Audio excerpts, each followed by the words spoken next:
Hi guys, this is the Simple Vapor. Welcome. Today, it's just a nice simple build on a lush dripper.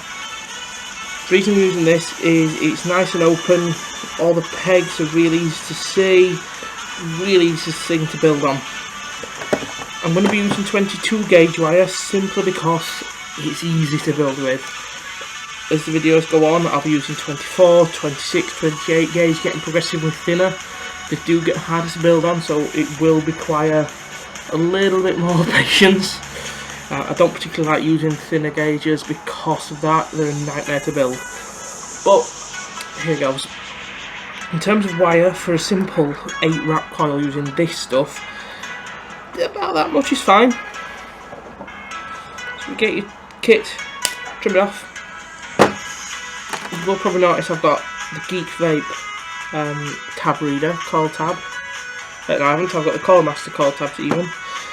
It's good. It's a lot better than these things. Seems to be a lot more accurate, and obviously you can fire on this as well, which is a great point. So once you've got your wire, get your coil jig. This is a 3mm peg, just a cheaper version of the Coil Master one. It's just, that's all I had. Put your wire through and pin it down. Now I've got two sides, a 1 and a 2. I always try and build with the number 2. Or do a simple 8 wrap, which is exactly as it sounds. Just twist it until you've got 8 wraps. You can see them forming roughly in the middle.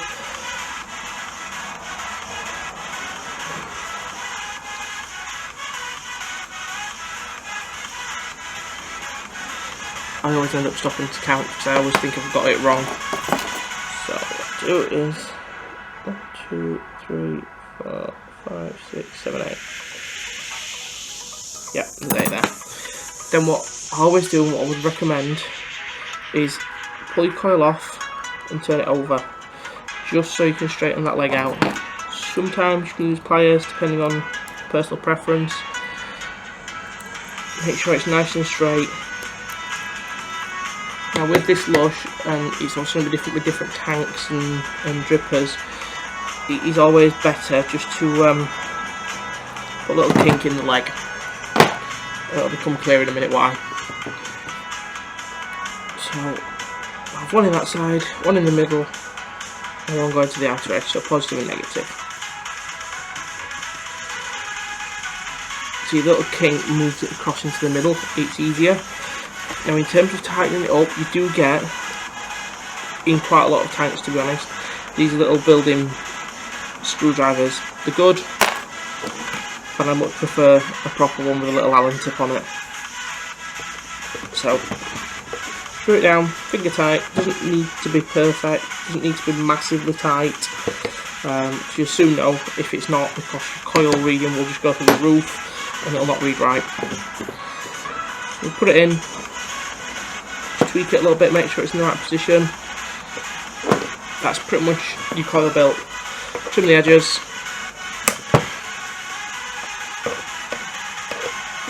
And yes, I've realised I've wasted a lot of wire there. And let me test it.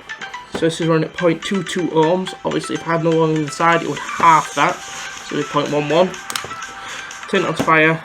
It takes a lot of power out of my battery, this thing. Simply because it is just a humongous gauge of wire, and it does, I will warn you, every coil smells awful when you fire it, simply because it's the oils and stuff that they use in it, and it will smoke a little bit as well. See there, I have a hot leg just at the bottom. It happens, it's not the end of the world, it just means you have to tweak it around a little bit. Eventually it will go eventually with enough tweaking.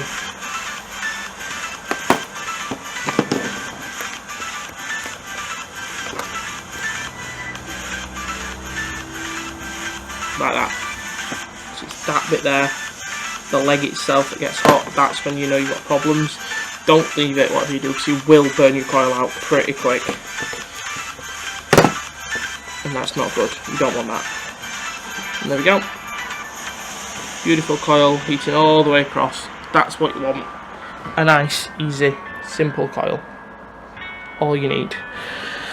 Now, just because it's me and just because I work better with dual coils, I did make another one earlier, which I'm going to pop in now. Exactly the same way as before, just build it. This one has been trimmed, so it's a little bit more difficult to get into the holes and stuff, but you can still get it in. The major problem with these bases and the builds on them is they're a nightmare, because if you don't trim the wires down properly, it'll touch the coil in front and it'll short the whole thing out, and then that's when you get hot legs and it all just fries and it ends badly. But we'll try. See, that's dropped to 0.15, which is roughly about right, so it's not too far. When you're trimming the little tiny bits off, it's, I would say, good practice to try and wedge something behind it, because I've had pieces of cable fly all over the house and it's not nice, especially when you stand on them. To get down, you know, this one, it's a nightmare. Sort of squeeze your pliers in and just trim it. But then you can loosen your coil as I have. So again, back in, just back into place, get it to sit where you want it to sit. Whenever you move the coils anywhere, make sure these stay tight, because they will come loose all the time. Again, I've got a little bit on there, trim that off. Don't worry about all the bits of metal flying around, and I will pick them up in a minute. So that's that. That's a simple, very, very simple build. And again, we're going to have to fire it again, so I've got this side. Again, I've got two hot legs, one on either side on this one. So, as before, pull it, tweak it, whatever you need to do to it to get it to work. There isn't an exact science for this. It is literally just trial and error. I've yet to find anybody who can show me exactly how this works in terms of stopping hot legs and fixing them. So battery's died now, look. But they're both getting warm. Ideally you want them both heating up at the same rate, but for some reason, again, I still don't know why, got a piece of metal and just rub it over the coils. 9 times out of 10 it means it'll work. I have no idea why, it just does. So get this into the right position, fire it again.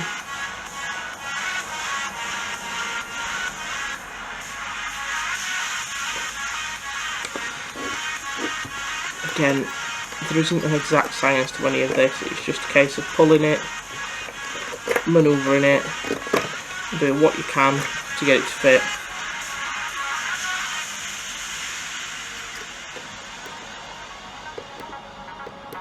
My battery's died. Again, keep heating up. We want them heating up at the same rate. They will eventually do it. See, it's very close now. And again, I don't know why. Little scrape. And a tweak and a prod and a poke, whatever you want to call it. And you will get it to the point where one will heat up at the same rate as the next one.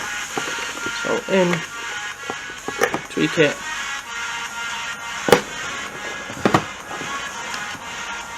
Right, if it does that, one of the wires is loose, so in, tighten them up again. There we go, look, it's going down. Put back on. Coil building is fun, it's annoying. That's fine, as long as they're roughly close, you'll be fine to carry on building. Word of advice though, leave your coils to cool down before you wick it. It's not good otherwise. So I'm going to cut there for a minute. Once it's cooled down, I'll come back to you guys and we'll wick it up for you and we'll show you what happens next. Right then guys and dolls, this is it. This is the wicking of the coil set. Now, this is going to be fun for a lot of guys because it is my absolute pet hate. I hate wicking with a passion. But it's one of those things, unfortunately, that has to be done. So here we go. I'm using Cotton Bacon V2. It's not the best in the world by a long shot, but it is simple and easy to wick with. That's why I like it. It's just easy. So, get yourself a wad. There's a little bit too much here, so we'll pull that off. And it's very fluffy, as you can tell, so I normally just try and pull a little bit of that fluff off, because otherwise it's just a little unmanageable for my liking. A lot of people out there say no, but again, a lot of vaping is personal preference. There's right and wrong ways to do certain things, other bits not so much. It is just preference. So once you've got this, you can Scotch roll it, you can Dutch roll it, all that kind of stuff. But for these, I don't do any of that. With cotton bacon, you don't really need to. All I do, twist it nice and very, very tight, so it's thin. Force it through your coil. You might need to pull a little bit off at times. I think I'm probably going to have to here. So again, start from one end and very, very gently pull the strip off, all the way down. But do it little tiny bits at a time. Otherwise, if you make it too thin, you're not going to get any juice out of your coils. So like that, nice and thin, until it goes through.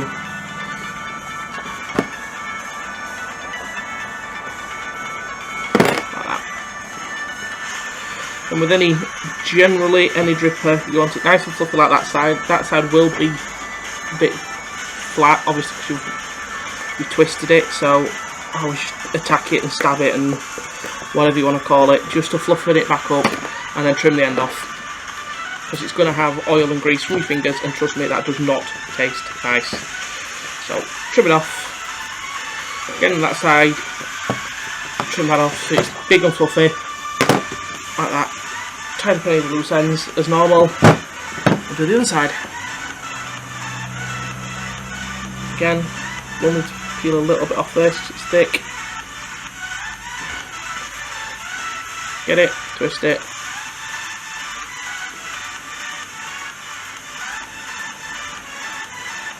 And feed it through. And if it's like that and it breaks in your fingers, twist it as you're putting it through as well, it helps. Now, tweezer wise, get a bit close to show you guys. Wait, folks. Right, as I was saying, standard tweezers are great. These particular ones have actually got a slight kink in the end. My mistake, I bent them, but it works well. What you do is just literally tuck the cotton underneath your coils. Try not to squash it down too much, because obviously your cotton's fluffy. It means you get more juice in, better flavour, better clouds, all that kind of stuff. But basically, you want to generally tuck it nice and gentle underneath your coil like that. That's literally it. Both sides. Sometimes you will need to give it a little bit of push to get the initial bit in, and once it's in, you can kind of feel underneath it and just push it around. Just want to try and make sure it's all covered underneath, somewhat like that, and that is literally it.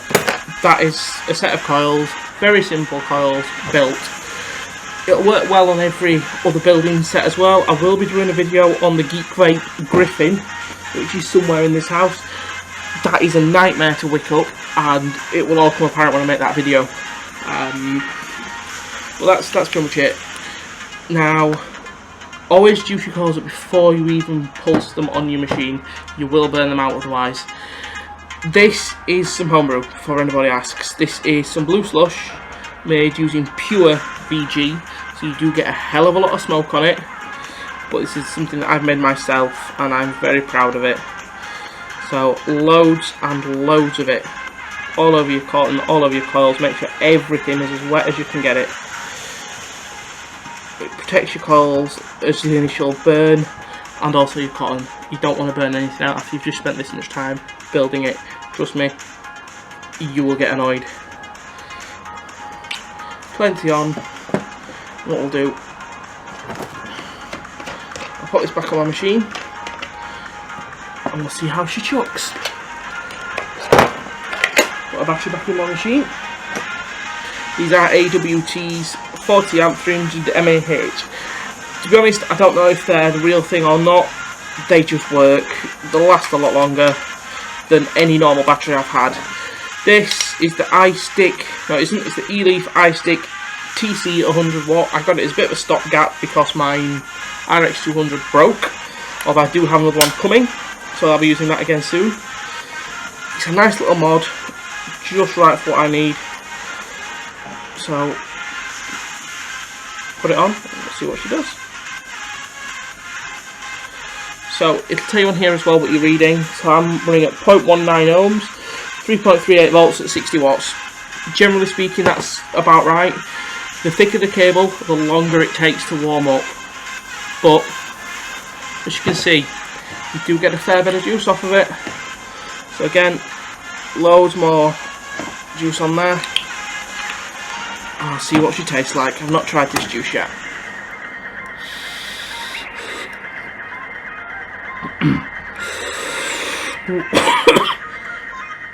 Forget about that. I'll have a drink first before I do that.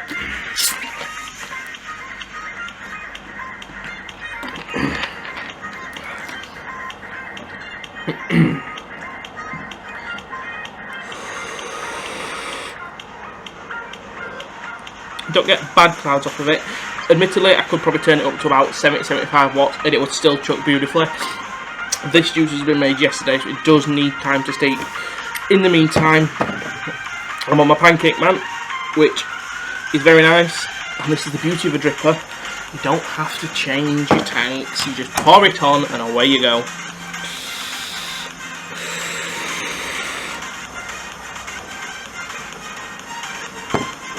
Simple as that. Now guys, I hope you've enjoyed and I hope you take something away from this, because I didn't have any help really when I first started vaping and it annoyed the hell out of me. This is why I'm making these videos, to give people like me and like you a bit of an insight. I hope it all works for you guys. If you've got any questions, leave me a comment in the bottom, like, subscribe, all that kind of stuff, and I will be making more videos. I hope you enjoyed. Thanks guys.